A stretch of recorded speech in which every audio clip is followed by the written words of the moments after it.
Alright, so we're still here with the RC10GT, and in the last episode we had fastened some things up on these three here, and then we did a full refurbishment on this one here.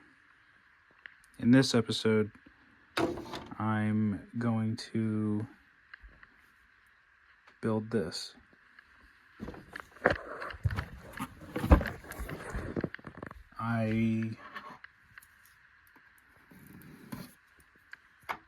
I'm not going to do an unboxing because I'm sure there's already a bunch of different videos.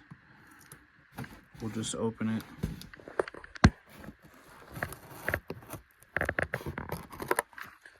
And see what's inside the box. And then I'm going to build it.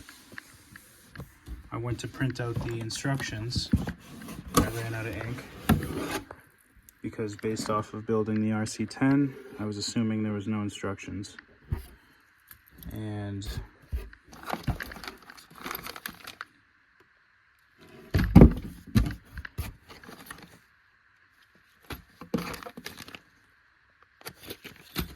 I'm sure that's going to be the case.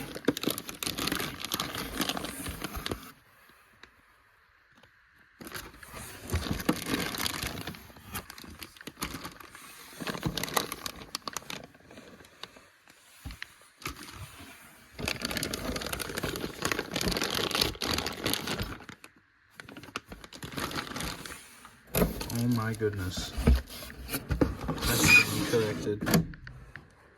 So I wasted the last of my ink for nothing. I should have checked the box first.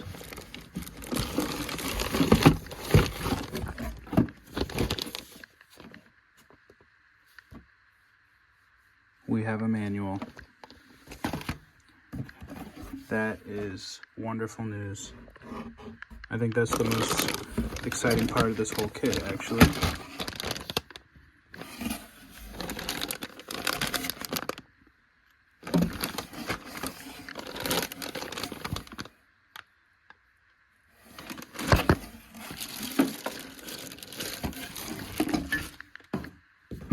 Awesome.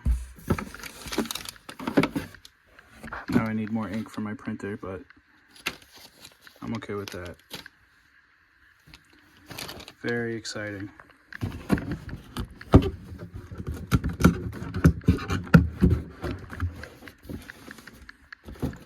Come on, there it is.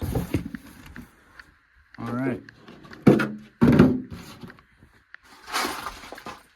goodness.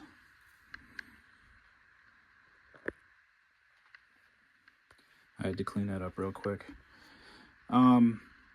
So yeah, I wasn't going to do an unboxing, but I really wanted to see if there was a manual in there, and that's the most exciting part. So I'm going to get started. I'm not going to film any of it. I just want to have fun and enjoy building this as much as I can.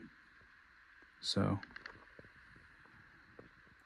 I got as much done as I can with what I have, and I gotta say, I did not enjoy this or have as much fun as I thought.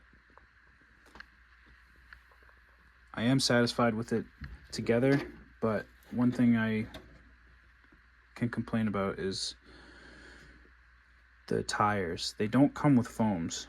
Even though they're sturdy enough to, I feel like for the price of this, it should have come with foams. I don't like the rod ends. I feel like the ball cups here are pretty chintzy. And the camber links in the front in particular, according to the instruction dimensions,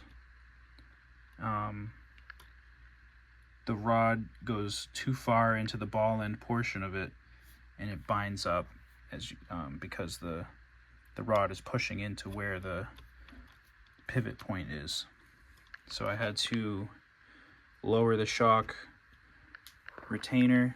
spring retainer all the way in order for it to fully rebound, because there was this friction in these. And if you go to adjust them while they're on the car, the rod is so tight in them that it pops off. So I'm going to have to remove them and then readjust them. And then the rear camber's off, so I'm going to have to also adjust that. But those aren't things you'll notice until you get them together. So just pay attention for that. Unfortunately, the engine I got for this vehicle won't work, and it's not because of the exhaust or the long shaft. It's actually because of the carburetor. This vehicle calls for a rotary carb. The gas tank is in the way for a slide carb to fully properly function, so it's a bummer, but I'll save that for another vehicle. I'm gonna have to either get a Team Associated new engine, a new Traxxas 1.5, or a new old stock OS engine. I have some other stuff, but I don't want to use them because they're used, and I don't want to cut the shafts on the new engines I have to make them work in this truck. So that's where we're at. This is a good stopping point. I've gotten it well underway, and this is all that's left to be installed. So gotta get some servos and figure out what I'm going to do for paint, and we'll get to this in the coming future.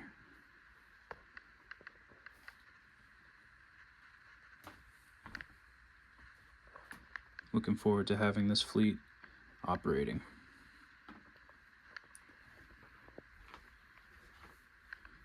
So if you've made it this far, thank you for your interest in Nitro, thank you for your interest in RC, and don't go too far because we've got a lot more to go over.